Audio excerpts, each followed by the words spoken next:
ажиллагаа. Триминт.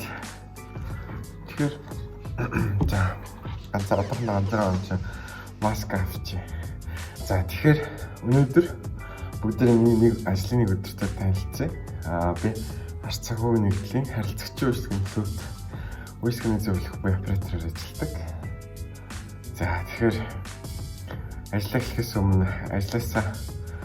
эхлэхээс өмнө бол 30 минутын өмнө. За ер нь 10 минутын өмнө ирсэн байх шаардлагатай. За тэгээд би өнөөдөр маш ширт болсон учраас ирч эхлэе. Тэгэхээр бүгдээ одоо ширгээ бэлдээд бус сүлжээнүүдэд холбоод мөн кофе чанд рууцгаа.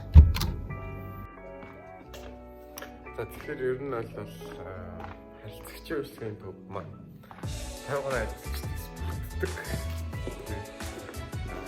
Харилцагчдын шийдэх асуудлыг шийдвэрлэдэг мэдхгүй байгаа ойлгох байгаа зүйлс тайлбарж өгдөг.